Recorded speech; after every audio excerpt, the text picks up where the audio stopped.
un montón que termina vaciando la calle.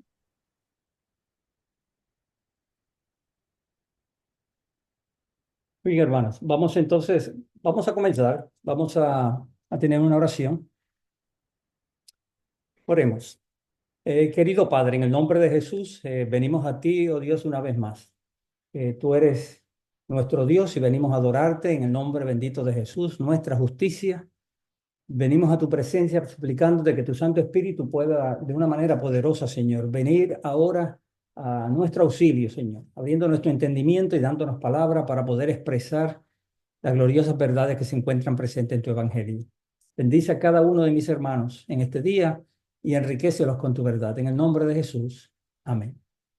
Bien, hermanos, en el día de hoy vamos a estar hablando, vamos a iniciar una temática respecto a la justicia de Cristo. En otras ocasiones, cuando llegamos a estos meses, hablamos de la reforma, hablamos de la doctrina de la justificación por la fe. Esta mañana se habló de los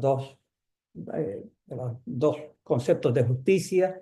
Se habló de la doble justicia del creyente, de la doble justicia en Cristo también. Eh, y he querido tocar algo que muy pocas veces se toca, y es cómo esta doctrina de la justicia de Cristo ha sido condenada y rechazada por muchas personas, aún aquellas personas que profesan creer en la salvación por gracia, en la salvación por Cristo, en la salvación por la fe, terminan muchas veces negando la justicia de Cristo. Y esto es un problema que nosotros encontramos también en el mundo cristiano. Y una de las preguntas que uno se hace es, ¿por qué? ¿Por qué tanta enemistad respecto a esto de la obediencia de Cristo? Porque nosotros decimos, y la Reforma dijo que lo que nos salvaba era la obediencia de Cristo o la justicia de Cristo. Eso era lo que salvaba. ¿Y por qué no todos los creyentes confiesan esta verdad? ¿Por qué no están dispuestos a aceptarla? Y la razón principal que yo puedo apreciar en todo esto es porque no pueden tolerar que Dios no tome en cuenta algo que el hombre haga. Es decir, no pueden tolerar que la vida personal nuestros esfuerzos por servir a Dios no sean considerados para nuestra justificación. Así que en última instancia, la doctrina de Jesucristo o el Evangelio o vamos a decir la muerte y la resurrección de Jesucristo son consideradas así como parte de la buena noticia de Dios para la expiación del pecado del hombre, pero la divorcian totalmente de la ética. Es decir, la justicia, la obediencia de Cristo, o el Evangelio más bien, el Evangelio de la muerte de Jesucristo, sirve para que Dios envíe su Espíritu y nos capacite a nosotros para nosotros obedecer. Así que Cristo no sustituye mi obediencia, sino que Cristo, mediante su muerte, hace posible mi obediencia mediante el poder del Espíritu. Y luego entonces se convierte en esto que comúnmente nosotros estamos escuchando por ahí, en este concepto de justicia imputada y justicia impartida, porque la justicia impartida se considera que es lo que Dios hace en nosotros al traer el carácter y la vida de Cristo, ponerla dentro de nosotros por medio del Espíritu. Y nosotros entonces ahora empezamos a reproducir este carácter de Jesucristo. Y el propósito de todo lo que Cristo hizo fue hacer posible para nosotros que el Espíritu pueda reproducir en nosotros el carácter de Cristo. O tener esta justicia, como la justicia perfecta que Cristo desarrolló, ahora está siendo desarrollada también en nosotros. Pero la justicia de Cristo no se considera por muchos como una justicia que salva. Hay varios aspectos que nosotros vamos a estar viendo tocante a esto durante esta temática que vamos a estar desarrollando, pero hoy yo quiero enfocarme en un punto en particular. Algo que ya en varias ocasiones he escuchado en algunos debates que hemos tenido con algunas personas, y es la idea de que Cristo, escuchen bien, porque este es el punto. De lo contrario, usted va a escuchar el tema de hoy como si fuera a repetir lo mismo que en otras ocasiones ha dicho, aunque vamos a tocar pasajes que que los hemos tocado en otras ocasiones, queremos enfocarnos en un punto en particular. Yo quiero que la mente de usted se enfoque en esto. Olvídese de todas las interrogantes que puedan traer los versículos que vamos a utilizar. Tenemos que enfocarnos en un punto. ¿Qué es lo que queremos responder?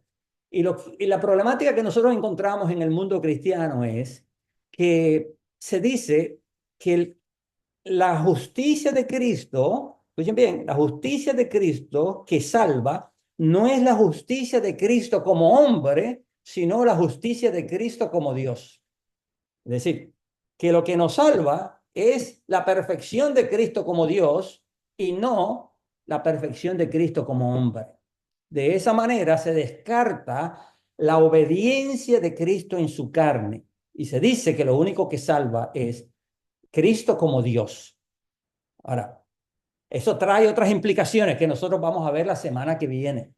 Hoy solamente mi propósito es tratar de ver si la Biblia enseña que lo que nos salva es la perfección divina de Cristo como Dios o la perfección que Cristo retiene mediante su obediencia mientras está viviendo en su carne.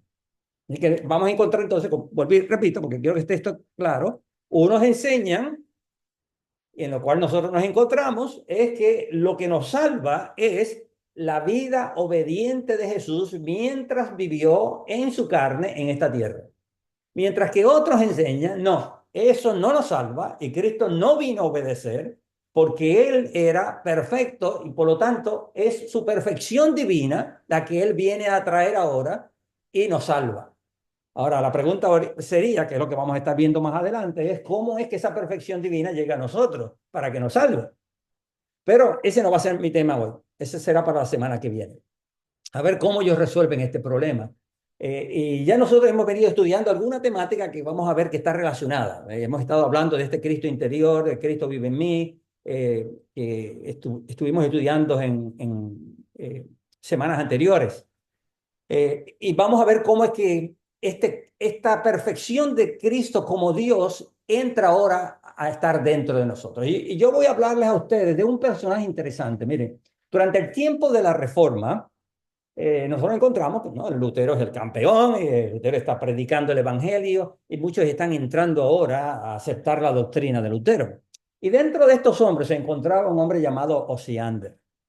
Y Osiander fue uno de los primeros en abrazar la doctrina de la Reforma y, y empezó a enseñarle, a comunicarla a otras personas y muchos vinieron a causa de su enseñanza, ¿no?, de su predicación.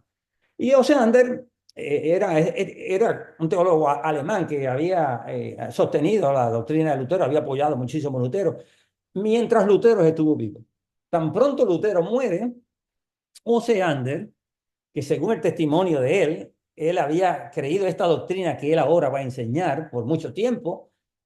Ahora que Lutero muere, te dice por ahí, ¿verdad? Porque yo no tengo, no he leído directamente la declaración de él, pero se dice por ahí que Osiander dijo, ya el zorro murió, ahora entonces nosotros podemos dispersar las ovejas, ¿verdad? Ahora nosotros podemos eh, eh, penetrar con esta enseñanza porque ya no tenemos la oposición de Lutero.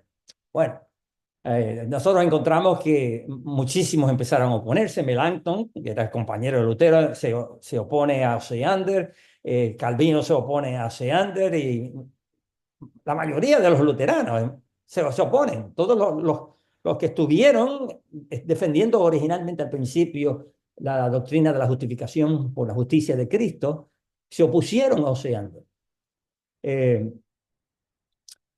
Osiander, después que Lutero entonces muere, introduce una doctrina que es similar al catolicismo, muy parecida al catolicismo, ¿verdad? De hecho, muchos durante este periodo de tiempo lo acusaron a él de tratar de volver al catolicismo, aunque la forma en que lo expresa es un poco distinta, no obstante, en esencia es lo mismo. Y Osiander decía que la justicia por la cual nosotros somos justificados es la justicia eterna de Cristo como Dios, la cual Él comparte con el Padre y con el Espíritu. Entonces, él formuló toda una doctrina que gira en torno a la Trinidad. Él decía, bueno, el Padre es Dios, el Espíritu es Dios y Cristo es Dios, y por lo tanto, donde está uno de ellos, allí se encuentra Dios, y donde se encuentra Dios, allí está su justicia. Allí está su perfección. Y por lo tanto, si el Espíritu está en nosotros, Cristo está en nosotros, el Padre está en nosotros, la justicia de Dios está en nosotros. Bueno, esa era la forma de razonar. Y entonces, él entiende que esta justicia eterna de Dios nos es impartida o es infundada. Bueno, se nos coloca dentro de nosotros mediante su Hijo Jesucristo. Entonces él negaba que la justicia de Cristo fuera la causa de la justificación del hombre. Es decir, que la vida obediente de Cristo fuera la causa de la justificación del hombre. Él creía que la causa por la cual el hombre es justificado es porque Cristo tenía una perfección como Dios. Así que descartaba totalmente el elemento de la justicia de Cristo como la obediencia humana de Cristo. Eso era lo que en esencia le estaba debatiendo. Le voy a dar un párrafo nada más de él directamente, de lo que él decía respecto a este punto. La semana que viene vamos a coger otra declaración de él. Pero en este punto en particular él dice, si se pregunta según qué naturaleza Cristo, su persona entera o indivisa, es nuestra justicia, entonces, así como cuando uno pregunta según qué naturaleza es Él, el creador del cielo y de la tierra, la respuesta clara, correcta y sencilla es, Él es nuestra justicia según su naturaleza divina y no según su naturaleza humana, aunque no podemos encontrar, obtener o aprehender tal justicia divina separada de su humanidad. Así que él está diciendo que la humanidad de Cristo sirve solamente para introducir a nosotros o traernos a nosotros la justicia divina de Cristo, que es lo que nos salva. Esa, en esencia, es lo que él está diciendo. Espero que he estado haciendo énfasis sobre este punto para que quede grabado en las mentes, ¿no? Esta relación que él hace. No es la justicia de Cristo como hombre. En otras palabras, no son sus 33 años de obediencia lo que Dios utiliza para justificarnos e imputarnos justicia, sino que es su ser como Dios, su naturaleza divina, su perfección divina, la que Dios ahora utiliza para nuestra justificación. Bien, dije, ¿cómo es que la justicia divina de Cristo viene a nosotros? La semana que viene. Hoy, entonces, nos vamos a dedicar el resto del tiempo a ver un pasaje de la Biblia nada más. Un pasaje hoy. Vamos a ver otros pasajes la semana que viene. Un pasaje hoy en donde nosotros nos vamos a hacer la pregunta, ¿de qué justicia se habla en este pasaje? ¿Es la justicia divina o es la justicia humana? Y es Filipenses 2. Así que vamos a ir a Filipenses 2. Y es otra vez, es un pasaje que nosotros hemos estudiado en otras ocasiones y lo hemos estudiado de distintas maneras, con distintos enfoques, pero simplemente la pregunta es, cuando Pablo escribe aquí en Filipenses 2, así que vayan todos y acompáñenme en la lectura para que ustedes vayan siguiendo, la pregunta sería, cuando Pablo habla aquí de la justicia de Cristo, ¿se refiere a su justicia divina o se refiere a su justicia humana? ¿Qué encontramos en el texto que nos ayuda a contrarrestar esta doctrina? Porque si creemos, en este caso, yo estoy defendiendo de que la justicia que nos salva tiene que ver con la encarnación, tiene que ver con la carne de Cristo, tiene que ver con su vivir en la carne. Esa es mi defensa. Y Filipenses 2 me parece a mí que nos ayuda a poder apreciar precisamente este punto. Así que vamos a desmenuzar un poquito de Filipenses 2, 5 en adelante, y ver qué es lo que el apóstol Pablo nos está diciendo aquí y por qué creemos que es la justicia que Cristo desarrolla en su carne la que nos justifica delante de Dios. Hoy no nos va a dar tiempo, pero sería interesante si usted compara Filipenses 2 con Filipenses 3, cuando Pablo dice que no quiero ser hallado en mí, sino en la justicia que es de Dios por la fe, es ser hallado en Cristo. Cuando usted combina estos dos, usted se da cuenta que Pablo está pensando precisamente en el capítulo 3, está pensando en lo que dijo en el capítulo 2 de la obediencia de Cristo. Esa es la justicia de la cual él quiere tener delante de Dios. Pero vamos a ir al pasaje. Filipenses 2:5. Dice, haya pues en vosotros este sentir que hubo también en Cristo Jesús, el cual siendo en forma de Dios, no estimó el ser igual a Dios como cosa a que aferrarse. Bien, habla este pasaje de la divinidad de Jesús? Bueno, ciertamente que sí. El texto dice varias cosas que son importantes. Dice que él existía en forma de Dios. Y esta idea de forma de Dios es que él poseía desde siempre su naturaleza. Y aquí Pablo está usando un participio, existiendo, que indica este estado continuo en el cual él existía. Esto no es algo que él llega a poseer, esto es algo que él era y siempre ha sido. Cuando vamos a Juan, Juan utiliza una idea muy parecida, porque Juan utiliza esta idea de que en el principio el verbo era, y esta expresión era es para indicar su existencia desde siempre. Cuando el principio comienza, comienza por una actividad del verbo, es el verbo quien obra. Y por lo tanto ya él existía. Y dice que en el principio era el verbo era con Dios y el verbo era Dios. Y usted puede darse cuenta que cuando Pablo aquí habla de que él existía en forma de Dios, es para hablarnos que hay dos modos de existencia del cual él va a hablarnos. Un modo de existencia tiene que ver con él en forma de Dios o ser igual a Dios, como él mismo lo explica en el texto.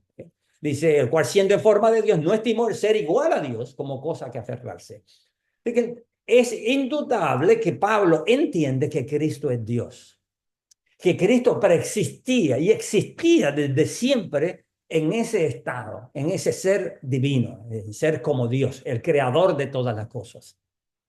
Pero Pablo aquí, como hace también Juan, nos dice que ese que existía en forma de Dios llegó a ser algo que él no era, llegó a ser hombre. Y ahí es donde empieza ahora a verse las diferencias. Así que para Osiander, la humanidad es simplemente el vehículo para que la naturaleza divina llegue a nosotros, la humanidad de Jesús. Mientras que aquí nosotros vamos a estar viendo que tiene que ver con modos de existencia que causan o que traen ciertas bendiciones. Así que el verbo en su modo de existencia, de ser como Dios y en forma de Dios, nos habla del soberano, que es el creador de todas las cosas, que trae la existencia a todo cuanto es. Nada viene a la existencia si no es por él. Y ese mismo, que es el creador de todo, entonces viene a redimir a su creación que se ha perdido. Así que la otra forma de él ser, que es la que él va a explicar, tiene que ver entonces con lo que el creador, el que existe en forma de Dios, decide hacer para redimir su creación. Y es donde él entonces se convierte en parte de esa creación, viene al mundo usando el vehículo de la creación misma, de la humanidad misma, para venir a redimirla. Pero hay algo que es muy importante aquí, que es importante tomar en consideración. Cuando nosotros hablamos de la obediencia de Cristo, estamos hablando de la obediencia de su persona. ¿Y qué es la persona de Jesús? Bien. En Jesús, la iglesia cristiana siempre ha confesado que en la persona de Jesús, cuando nosotros hablamos de Jesús, estamos hablando de un misterio en términos de que para nosotros se nos hace difícil entender ciertas cosas respecto a la persona de Jesús. A ver, nosotros no estamos hablando de cualquier persona, estamos hablando de un ser único en toda la existencia, en toda la creación. Cristo es un ser único, no hay uno como él, porque Cristo posee, en una sola persona, posee dos naturalezas. Él es 100% Dios y 100% hombre. Note lo que estamos diciendo, él no tenía dos personas, dos personalidades, tenía una persona. Él era una persona con dos naturalezas.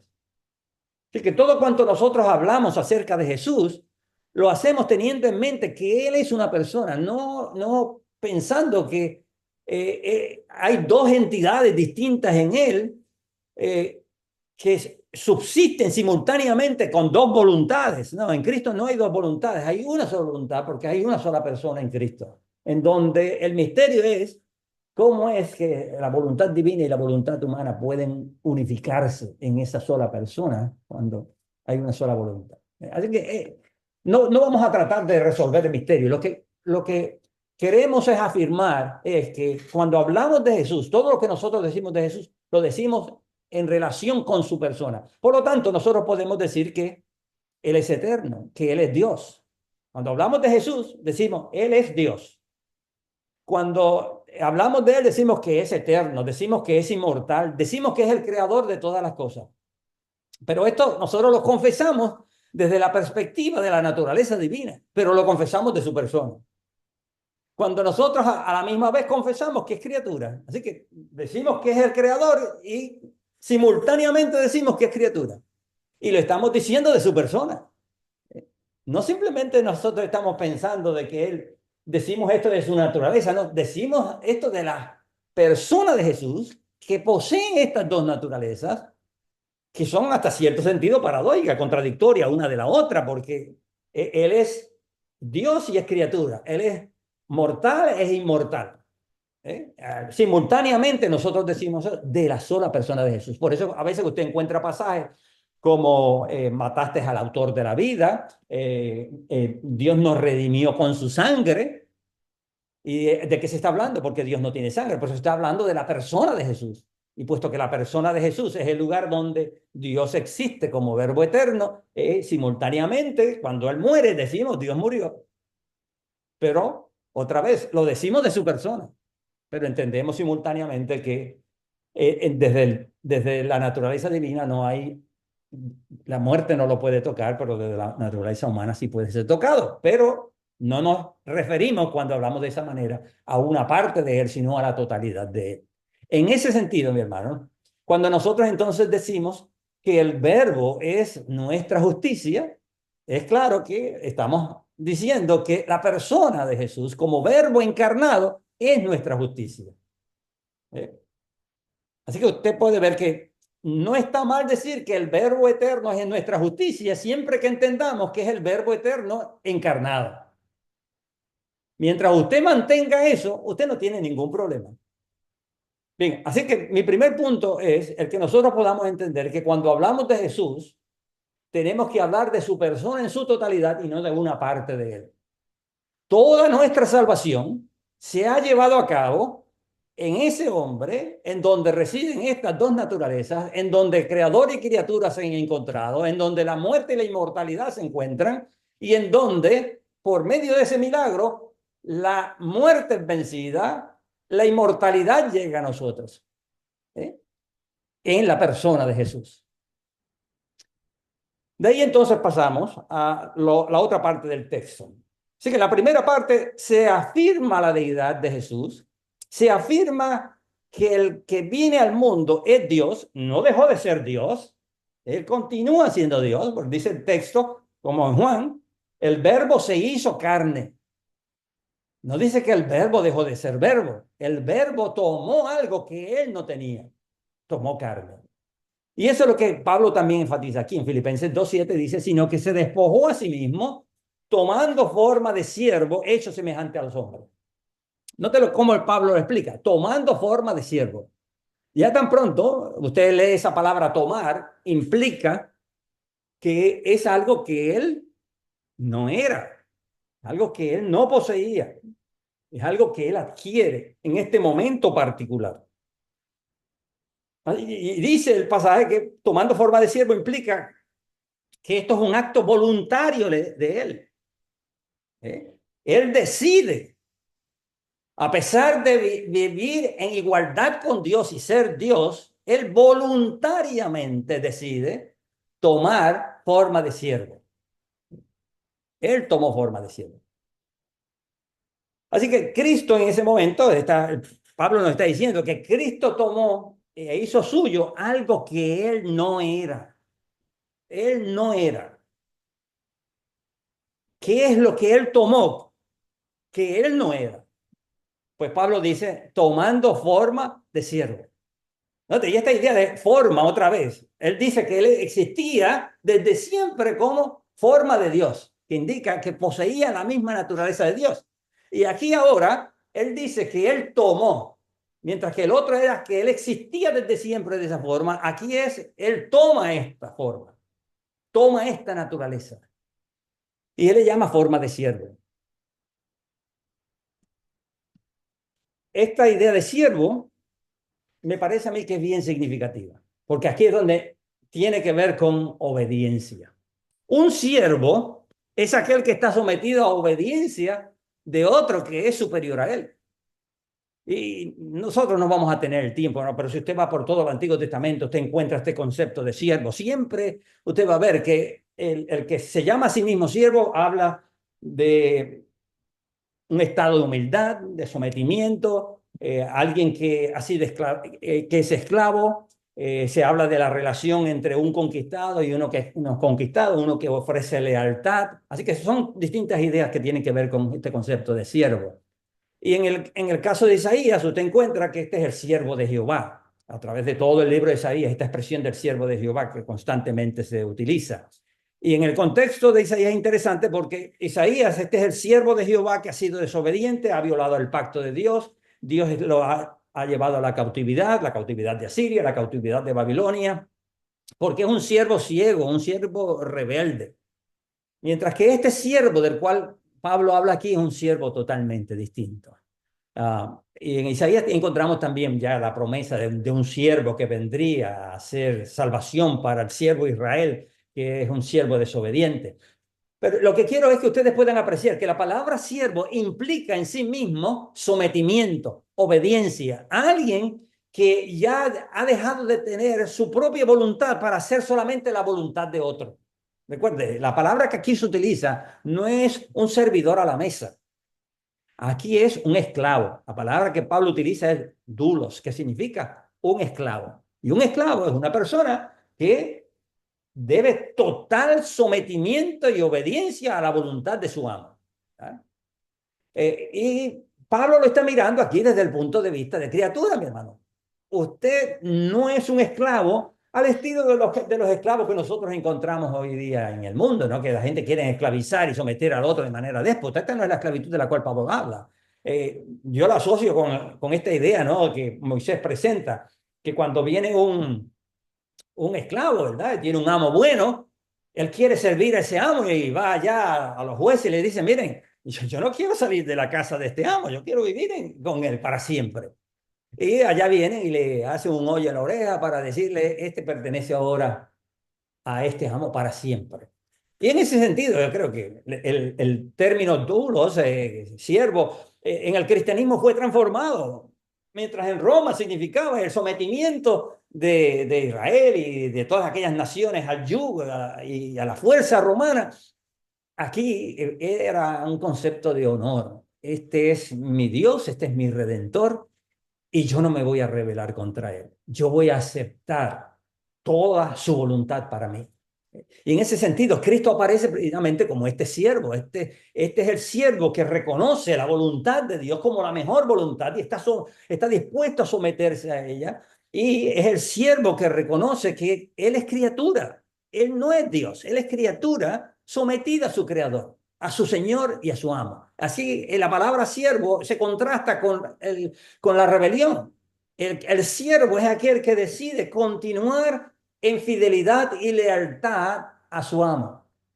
Mientras que el rebelde es el que no quiere continuar sometido a su amo y se rebela contra él. Pues eso es lo que usted encuentra en la historia de Israel. Jehová es el rey, el Señor, y Israel es el siervo. Pero Israel no quiere vivir bajo la servidumbre de Jehová.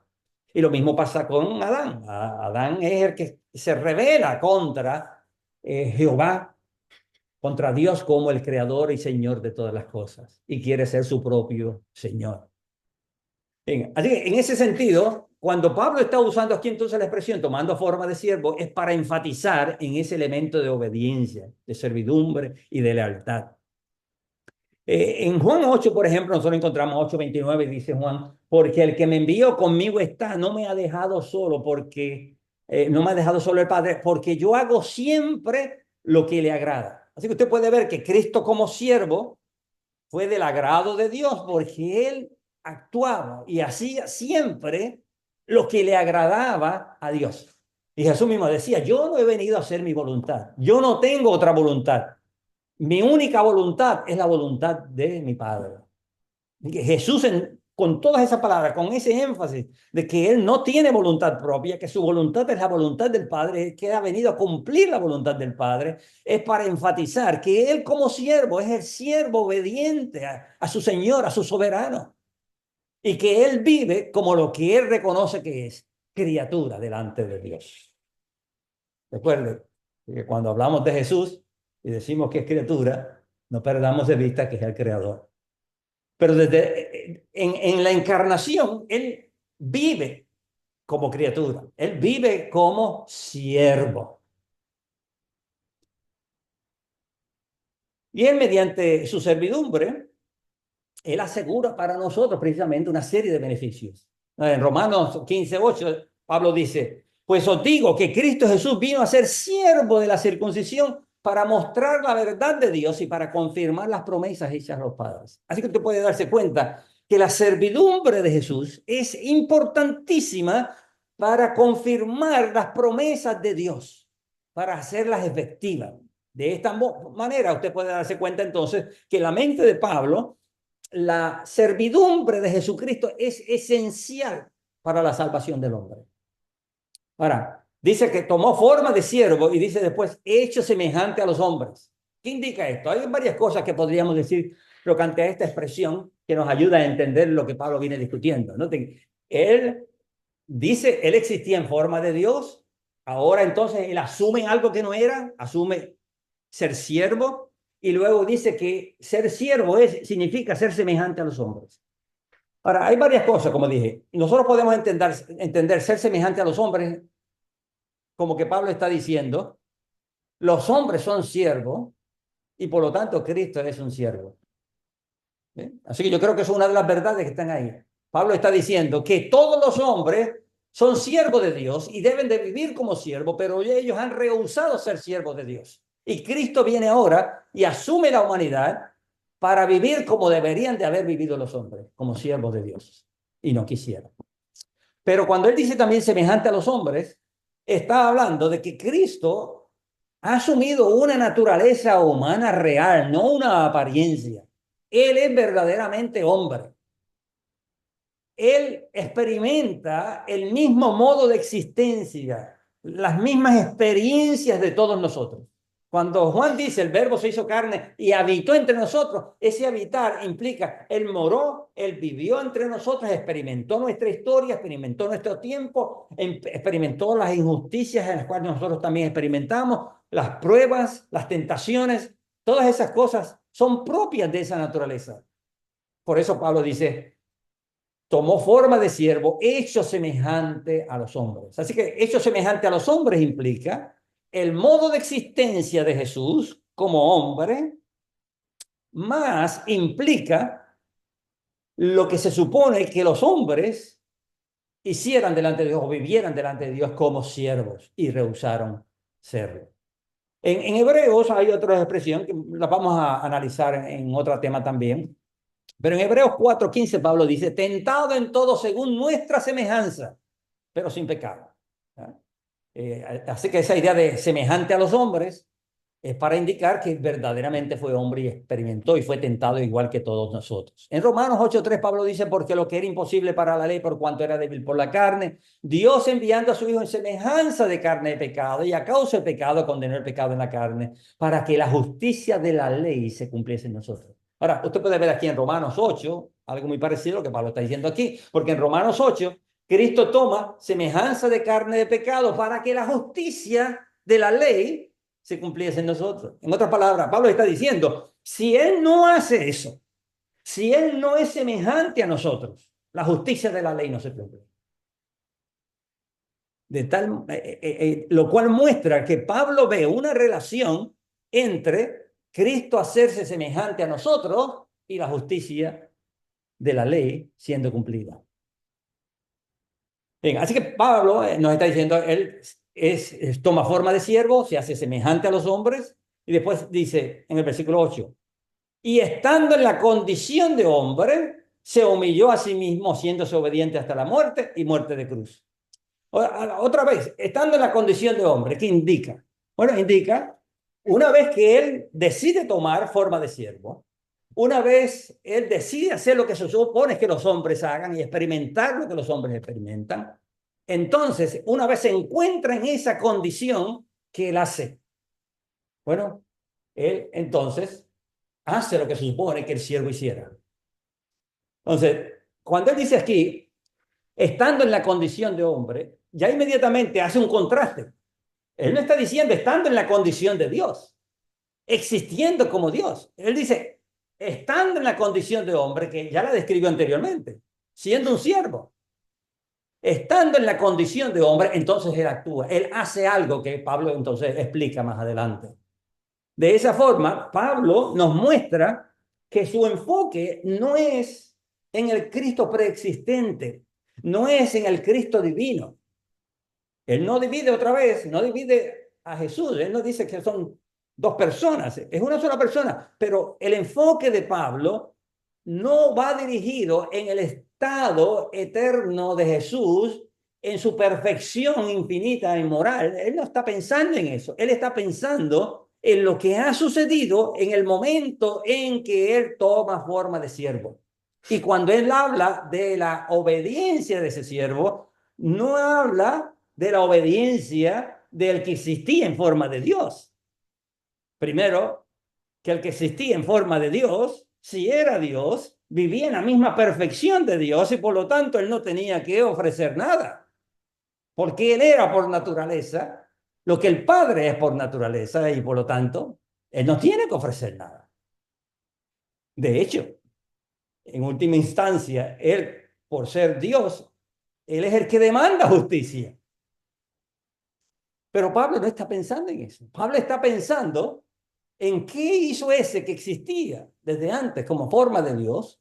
Y eso que él hizo, Pablo le llama su obediencia. La obediencia del siervo, no la obediencia del que existe en forma de Dios, sino la obediencia del siervo.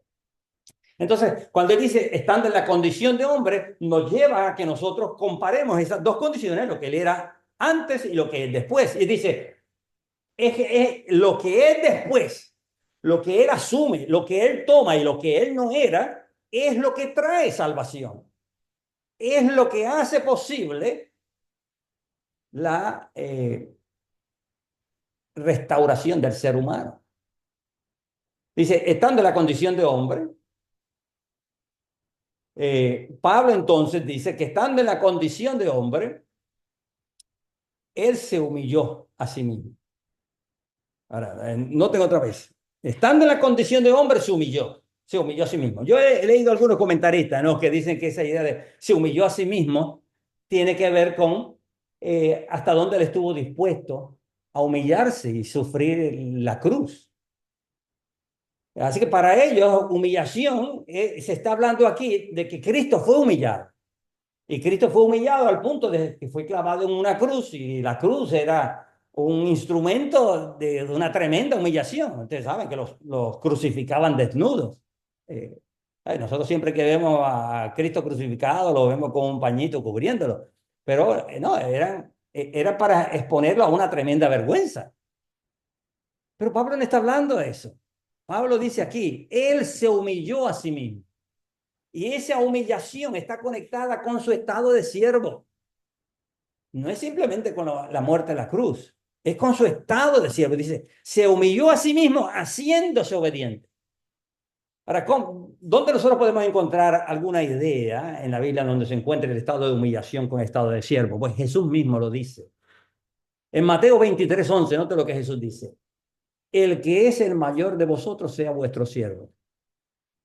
Porque el que se enaltece será humillado y el que se humilla será enaltecido. Así que Jesús en estas palabras dice que humillar significa asumir la posición de siervo. Y dice que cuando una persona asume la posición del siervo, que se humilla, es exaltado. Ahora, note que Pablo usa esos mismos conceptos. Pablo termina estos versículos, termina diciendo que cuando Cristo presenta su obediencia, entonces Dios lo exaltó sobre todo nombre. Y dice el texto que Cristo no fue humillado, sino que Él se humilló a sí mismo. Así que si yo cojo las palabras de Mateo 23 y las coloco en este contexto, pues Jesús lo que me está diciendo es que su acto de humillación consistió en no querer ser Señor, sino en querer ser siervo. Y eso hace mucho sentido en el contexto de lo que Pablo viene discutiendo, porque el problema de Adán fue querer ser Señor y no ser siervo. Y Cristo vino a redimir al hombre haciendo todo lo opuesto a Adán. Cristo entendió, como Jesús entiende aquí en estas palabras, Cristo entendió que el ser humano solamente puede ser redimido y gozar de todos los privilegios y bendiciones de lo que Dios tiene y posee cuando viene a Él como criatura, cuando reconoce su estado de servidumbre y reconoce que Dios es el Dios que provee. Él no tiene nada. Mi hermano, ese es el mensaje de la justificación por la fe. El mensaje de la justificación por la fe, y decimos que es por fe, porque es un acto de la gracia de Dios. Es Dios quien nos ofrece todo lo que Él posee en la persona de Jesucristo, nos los ofrece a nosotros como un don gratuito. Y nosotros como siervos, ahora podemos decir como Pablo, Pablo siervo de Jesucristo, que en el griego dice Pablo esclavo de Jesucristo. Pablo puede confesar que él está gozoso de esa esclavitud, porque esa esclavitud, él posee un amo que lo ha enriquecido con toda bendición celestial, con todas las riquezas de Cristo. Y eso es lo que nosotros encontramos aquí. Pablo está viendo que la redención del hombre, hasta que el hombre no logre aceptar su posición como criatura, el hombre vivirá tratando de ser señor de su propia vida, tratando de él solucionar el problema en el cual él se encuentra.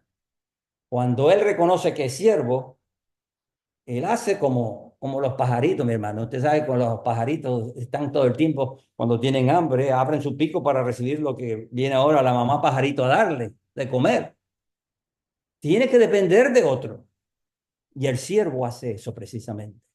Así que usted puede ver en qué consiste, por qué es tan importante que Jesucristo se haya hecho siervo.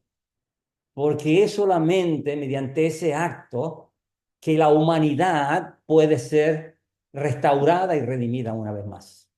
Entonces ahí donde Pablo dice, se humilló a sí mismo, es un acto personal, se humilla a sí mismo, llegando a ser, otra vez, llegando a ser obediente. Y ese llegar a ser se conecta con ese humillar. Se humilló a sí mismo y llegó a ser obediente hasta la muerte y muerte de cruz. Llegar a ser, ¿qué significa? ¿No? Otra vez, llegar a ser, y Pablo lo ha usado varias veces aquí.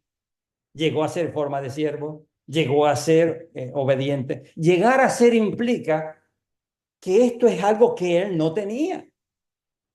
Así que si nosotros decimos que la justicia que nos salva es la justicia de él como Dios, eso es algo que él siempre poseía. Pero Pablo está hablando aquí de algo que llegó a ser, de algo que no existía, de algo que vino a la creación. Y esa es la obediencia del siervo. Dice, llegó a ser obediente hasta la muerte.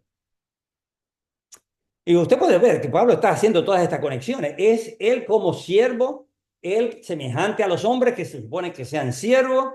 Él viene y se encuentra, una vez se encuentra en esa condición, se humilla, y el acto de humillación es reconocer que él es criatura sometida a su creador. Él viene para servir. Y entonces en ese momento, él como siervo que es, presenta su acto de obediencia, y ahí es donde se describe qué es esa obediencia. Entonces, hay varias cosas. Dice, se humilló a sí mismo, haciéndose obediente hasta la muerte. Esa expresión hasta la muerte implica que Cristo vivió antes de morir, estuvo viviendo en obediencia. Dice, él fue obediente. ¿Hasta dónde él fue obediente? ¿Cuál es el último acto de Jesús que muestra su obediencia? Dice, fue obediente hasta la muerte. Así que la muerte es el clima de la obediencia de Jesús. Y esto es importante, mi hermano, porque muchas veces se interpreta que la muerte de Jesús, eso es solo su obediencia. Alguna gente interpreta eso, que solamente la obediencia de Jesús tiene que ver con su muerte. Pero no.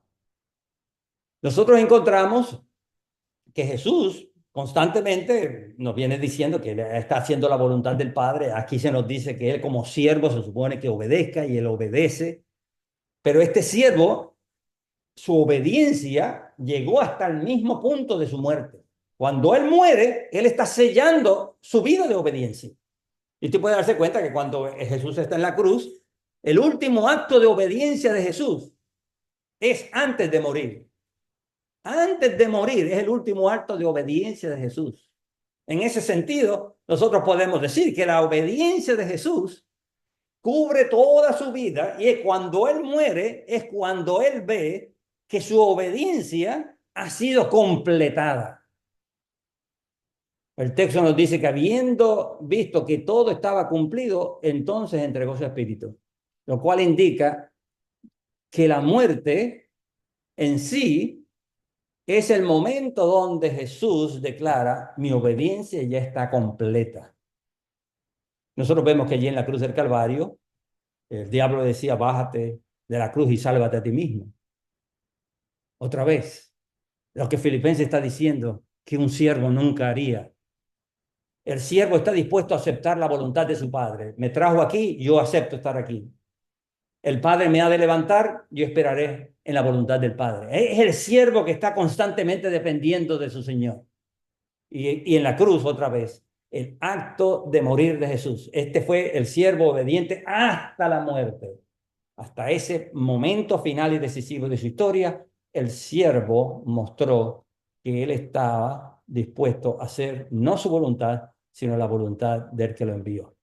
Por eso en el Getsemaní Jesús dijo: Padre, si quieres, pasa de mí esta copa, pero no se haga mi voluntad, sino la tuya. En estos últimos momentos de la vida de Jesús, todavía Jesús estaba diciendo: no es mi voluntad, es la voluntad tuya. Yo he venido a obedecerte a ti, no a hacer lo que yo quiero hacer. Así que son momentos importantes. Y el pasaje entonces, como dije, esta porción de este capítulo termina cuando dice: por lo cual Dios también lo exaltó. Y ya usted sabe todo lo que dice el pasaje. Esta manera de introducir ese versículo 9 dice: por lo cual. ¿Qué significa eso? Está conectándome con lo que dijo anteriormente. Está diciendo que Cristo fue exaltado porque como siervo, Él fue encontrado obediente hasta la muerte. Y por lo tanto, Dios lo exalta. ¿Qué significa que Dios lo exalta? Bueno, el pasaje termina diciendo que Jesucristo entonces es confesado como Señor. Bueno, voy a leerlo con más propiedad en este sentido. Dice: y toda lengua confiese que Jesús es el Cristo, el Señor. La confesión es que Jesús de Nazaret es el Cristo, el Mesías de Dios, el Señor, el que ahora ha recibido el señorío. Y eso está conectado, mi hermano, con lo que dice Hechos capítulo 2, que cuando Cristo fue entronizado, fue declarado Señor y Cristo. De ahí en adelante, nosotros encontramos estas expresiones en Pablo: Jesucristo, que indica, Él es Jesús, el Cristo, el Señor. Pues la exaltación es Dios reconociendo que el siervo ha obedecido y le ha restaurado a la humanidad nuevamente, a Cristo como el segundo Adán, se le ha restaurado el señorío que el hombre perdió por su desobediencia, por querer rebelarse contra su Señor. Cristo ahora lo restaura. De modo que, mi hermano, a la luz de esto, nuestra conclusión es que Filipenses 2, además de revelar la importancia de la divinidad de Jesús, su enfoque está en decirnos que la salvación se logra al Él venir a la tierra y convertirse en siervo. Y entendemos por la servidumbre de Jesús su acto de sometimiento a Dios en cumplimiento de su voluntad, que Pablo entonces la describe como que Él fue obediente hasta la muerte y muerte de cruz. Pablo no está diciendo que aquí en estos versículos, uno se puede darse cuenta que constantemente cuando Pablo habla de la obediencia de este siervo, es la obediencia del siervo. No es la obediencia o no es Cristo o la perfección de Cristo en su estado de divinidad, sino que es Cristo en su experiencia en nuestro mundo, con nuestra humanidad, en sometimiento como siervo a la voluntad del Padre. A la luz de esto, nuestra única conclusión, y espero por la gracia de Dios que ustedes puedan haber llegado a la misma conclusión que yo, es que el apóstol Pablo, cuando habla de la justicia de Cristo, de la obediencia de Cristo, se refiere a su experiencia como verbo encarnado, su experiencia en la carne. Cristo como Dios no necesita ser exaltado. Él vive en un estado de exaltación porque Él es soberano, Él es el creador de todo. Y usted no puede exaltar al que ya es exaltado. Usted no puede darle más gloria al que tiene gloria.